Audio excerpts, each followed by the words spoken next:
کلوا مما فی الارض حلالا طیبا، کھاؤ زمین کی چیزوں میں سے وہ چیزیں جو جائز اور طیب ہے۔ یہ کھانے پینے کی چیزوں کے لیے شرعی دلیل بھی اور عقلی دلیل بھی دونوں بیان کر دی ہے۔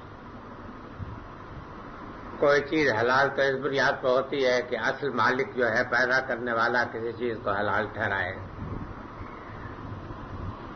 لیکن مالک نے کسی چیز کو یوں ہی حلال و حرام نہیں ٹھہرایا ہے، بلکہ ان کے طیب اور خبیث ہونے کی بنا پر۔ سمجھے آپ؟ ایک شے خبیث ہے تو اس کو حرام قرار دیا، اور ایک چیز طیب ہے تو اس کو جائز قرار دیا ہے۔ عقلی دلیل ہے اس کی۔ عقلی دلیلوں میں یہ بات تو ہو جاتی ہے کہ آپ یہ کہہ سکتے ہیں کہ کوئی اس کو طیب سمجھتا ہے اور کوئی اس کو خبیث سمجھتا ہے، لیکن واقعہ یہ ہے کہ خبیث اور طیب میں اتنا ابہام نہیں ہے جتنا کہ لوگ ظاہر کرتے ہیں، بلکہ انسان کی فطرت واضح طریقے پر سمجھتی ہے کہ یہ چیز طیب ہے اور یہ چیز خبیث ہے۔ جو چیزیں انسان کے مزاج پر، انسان کی عقل پر، انسان کی خواہشات پر یا انسان کی صحت پر برا اثر ڈالنے والی ہیں، وہ چیزوں کو خبیث، وہ چیزیں خبیث، اور جو چیزیں ان پہلوؤں سے انسان کے اوپر اچھا اثر ڈالتی ہیں ان چیزوں کو طیب قرار دیا ہے۔ تو اللہ تعالیٰ نے انہی چیزوں کو حلال قرار دیا ہے، ان کی عقلی دلیل یہ ہے موجود۔ اب واقعہ یہ ہے کہ انسان نے اسی طریقے پر کھانے پینے کی چیزوں کا انتخاب کیا ہوگا، لیکن یہ ہے کہ بعد میں مشرکانہ توہمات کی بنا پر بھی ان میں مداخلت ہو گئی کہ یہ چیز فلاں امام کے نام پہ ہے، اس کو ہاتھ نہیں لگایا جا سکتا، سمجھ گیا، یا فلاں چیز کو فلانے نے نہیں کھایا تھا اس لیے وہ حرام قرار دے گی۔ فی نفسی تو اس شے میں کوئی ایسی چیز نہیں ہے کہ جو خبیث قرار دیتی ہو، لیکن اس طریقے کے اوہام کی بنا پر ایک طیب چیز کو خبیث قرار دے دیا اور خبیث چیز کو اسی طریقے سے طیب بھی قرار دے دیا ہے۔ تو معلوم یہ ہوا کہ اللہ تعالیٰ نے جن چیزوں کو حلال قرار دیا ہے تو حلال ہونے کے ساتھ ساتھ یہ بات بھی ہے کہ ان کے اندر ان کے حلال ہونے کی ذوقی اور عقلی دلیل موجود ہے، یعنی وہ دیکھنے میں، کھانے میں، برتنے میں واقعی ہے کہ اثر ہی ہے۔ مثلا فرض کر لیجیے کہ خنزیر ہے، سمجھا؟ اب یہ ہے کہ کھانے کو تو دنیا کی اس زمانے کی بہت سی مہذب قومیں اس کو کھاتی ہیں، لیکن واقعہ یہ ہے کہ خنزیر کھانے کے لیے نہیں، خنزیر بنانے کے لیے ہوتی ہے، سمجھا؟ اس کو کھانے والے خنزیر بن کے رہ جاتی ہیں۔ اعلیٰ حاضر کا شراب ہے، بڑی اعلیٰ درجے کی بوتلوں میں بند ہو کے آتی ہے، لیکن عقل انسانی پر جو اس کا اثر ہے اس کے لحاظ سے کوئی عقل بھی یہ مشورہ نہیں دے سکتا کہ اس کو جائز ہونا چاہیے۔ اس کی وجہ یہ ہے کہ انسان تو اسی وقت تک ہے جب تک کہ اس کی عقل سلامت ہے، جب عقل سلامت نہیں رہی تو پھر وہ انسان کہاں رہا؟ معلوم نہیں کیا کر گزرے اور کیا کر گزرتے اس کے آکات ناپید تو نہیں ہے۔ میرا تو خیال یہ ہے کہ یہ جو سڑکوں کے حادثے ہوتے ہیں اس میں بھی بڑا دخل ہے اس کو۔ امریکہ وغیرہ میں جو کچھ ہوتا ہے تو اس کی وجہ یہ ہے کہ شراب میں بدمست ڈرائیور چلاتے ہیں اور اس کا نتیجہ ہوتا ہے کہ جہاں چاہتے وہ ٹکرا دیتے ہیں،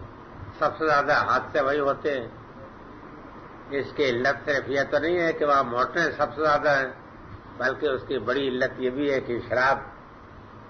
پانی کی طرح پی جاتی ہے۔ اب اسی طریقے سے وہ چیزیں کہ جن کو کہ نہیں کھاتے ہیں یا جن کو کھاتے ہیں ان کو آپ دیکھیں تو یہ آپ نہیں کہہ سکتے کہ محض اس وجہ سے کہ اس چیز کو کھاتے چلے آ رہے ہیں اس لیے یہ خبیث نہیں معلوم ہوتی، دوسرا اس کو خبیث سمجھتا ہے، بلکہ واقعہ یہ ہے کہ معلوم ہوتا ہے کہ اس چیز کو کھاتے ہیں تو کھانی چاہیے، یہ کھانے کی ہے، اس میں طبی اعتبار سے بھی معلوم ہوتا ہے کہ ٹھیک ہے، دیکھنے میں بھی معلوم ہوتا ہے کہ اچھی ہے، کھانے میں بھی معلوم ہوتا ہے کہ اس کا ذائقہ جو ہے اللہ تعالیٰ نے اس لیے رکھا ہے کہ یہ چیز کھائی جائے۔ باقی رہ گیا کہ ہو سکتا ہے کہ بعض چیزوں کے بارے میں اختلاف ہو، یعنی اہل عقل میں بھی اختلاف ہو جائے بعض چیزوں کو، تو ایسی مشتبہ چیزیں ہو سکتی ہیں۔ تو اس کی مثال جو ہے جیسے گو کے متعلق نبی صلی اللہ علیہ وسلم سے سوال کیا گیا تو انہوں نے کہا کہ آپ نے فرمایا کہ یہ ہمارے علاقے میں یہ نہیں پائی جاتی اس لیے ہم اس سے مانوس نہیں، اور جس کا ذوق ہو کہ کھائے وہ کھائے، جس کا ذوق نہ ہو نہ کھائے، مگر یہ کہ اس میں حرام حلال کی بات نہیں پیدا کی۔ ایسی چیزیں بہت کم ہیں، باقی الحلال بین والحرام بین، حلال بھی واضح ہے اور حرام بھی واضح ہے، دونوں چیزیں، اور علت وہی ہے طیب و خبیث کی برابر، کہ جو چیزیں طیب ہے وہ حلال ہے، جو چیزیں خبیث ہیں وہ حرام ہے، اور جو چیزیں حلال کی گئی ہیں وہ سب طیب چیزیں، اور جو حرام ٹھہرائی گئی ہیں وہ خبیث ہیں۔ تو گویا بانی یہ ہوئے کہ شرعی اور فطری دلیل ہر چیز کے بارے میں موجود ہے دین میں۔ اب یہ ہے کہ اگر کسی طیب چیز کو حرام قرار دیا گیا شرک کے اوہام کی بنا پر، تو یہ خدا کے خدائی میں دخل ہے کہ جس چیز کو اللہ تعالیٰ نے طیب بنایا، حلال بنایا، آپ اس کو اس کے خدا کے نام کو غلط استعمال کر کے اس کو حرام ٹھہراتے ہیں۔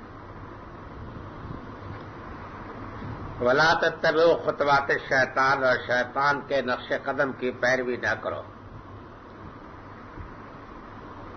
یہاں اشارہ کیا ہے اس بات کی طرف کہ جب ابلیس کو سجدہ کرنے کا حکم ہوا اور اس نے سجدہ نہیں کیا تو اللہ تعالیٰ نے اس کو راز درگاہ قرار دیا، تو اس نے بڑی دھمکی کے ساتھ یہ کہا تھا کہ اگر تو نے مجھے مہلت دی تو میں آدم کی ساری ذریت کو چک کر جاؤں گا، ان کو میں بتاؤں گا تو وہ جانوروں کے کان کاٹیں گے اور ان کو حلال کو حرام کریں گے، جائز کو ناجائز بنائیں گے، اور اس طریقے سے سب شرک میں مبتلا ہو کر کے اپنے کو تباہ کر لیں گے۔ ہے نہیں صورت ہے؟ تو اس کے خاص حربے میں سے یہ بات بھی ہے کہ وہ تحریم و تحلیل اپنی ثوابدید اور اپنے ذوق کے مطابق کرائے گا انسان سے۔ چنانچہ واقع ہے کہ اس نے کرا دیا، سمجھ گیا، شیطان نے مشورے دے کر کے یہ کرا دیا لوگوں سے۔ تب اسی چیز کا حوالہ دیا ہے کہ شیطان نے جس بات کی دھمکی دی تھی تو اس کے مشوروں پر عمل کر کے اس کی بات کی سچائی کو ثابت نہ کرو، بلکہ اللہ تعالیٰ نے جو تمہیں شرف بخشا ہے اس شرف کی قدر کرو اور اس کو باقی رکھنے کی کوشش کرو۔ اس کے بعد فرمایا کہ انہ لکم عدو مبین، وہ تمہارے لیے تمہارا کھلا دشمن ہے۔ مطلب یہ ہے کہ اگر شیطان کے چکوے میں تم آ کر کے اس طرح کی حرکت کر بیٹھے تو یہ ڈھکے چھپے دشمن کے مشورے پر کاربند ہونا نہیں ہوگا،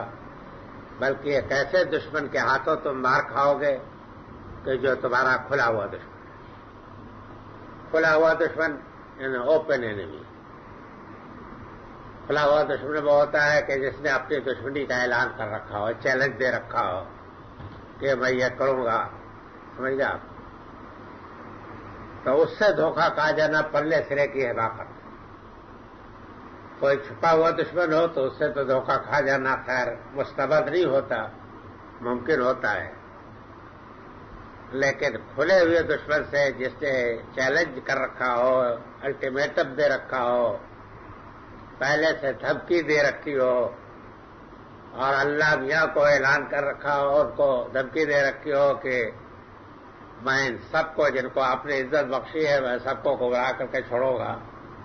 اس کے چکمے میں آ جانا گویا پلے سرے کی حماقت، یہ مطلب ہے۔ تو شیطان سے اس سے یہ معلوم ہوا کہ شیطان سے جو لوگ دھوکہ کھاتے ہیں وہ واقع ہے کہ کسی چھپے ہوئے دشمن سے نہیں بلکہ کھلے ہوئے دشمن سے دھوکہ کھاتے ہیں۔ انه لکم عدو مبین انما یامرکم بالسوء والفحشاء وان تقولوا علی اللہ ما لا تعلمون۔ وہ تو تمہیں مشورہ دے گا صرف برائیوں کا اور بے حیائی کا، اور اس بات کا مشورہ دے گا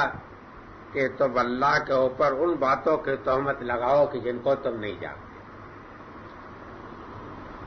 مطلب یہ ہے کہ زندگی کے عام معاملات میں بھی اس کا رویہ یہ ہوگا کہ اچھائی کے مقابل میں جو برائی اس کا مشورہ دے، حیا کے مقابل میں جو بے حیائی اس کا مشورہ دے، اور یہ بات کہ اللہ تعالیٰ نے جو بات نہیں فرمائی ہے اور جس کا دین ہونا ہمارے علم میں نہیں ہے، ہم ان باتوں کو خدا کے سر جھاڑنے کی کوشش کریں، یہی مشورہ دے۔ چنانچہ واقعہ یہ ہے کہ وہ یہ مشورے دے رہا ہے تو بڑی وفاداری نیاز مندی کے ساتھ اس کے مشوروں کے اوپر چل رہے ہو۔ یہ اچھی طریقے سے یاد رکھیے کہ یہ اس زمانے میں جتنی چیزیں بے حیائیاں اور بے شرمیاں پھیلتی جا رہی ہیں نا، تو اس کو شیطان القاء کرتا ہے، اور شیطان کے ایجنٹ جو ہے اس کے لیے فلسفہ بناتے ہیں، پھر اس کے لیے فلسفہ بناتے ہیں۔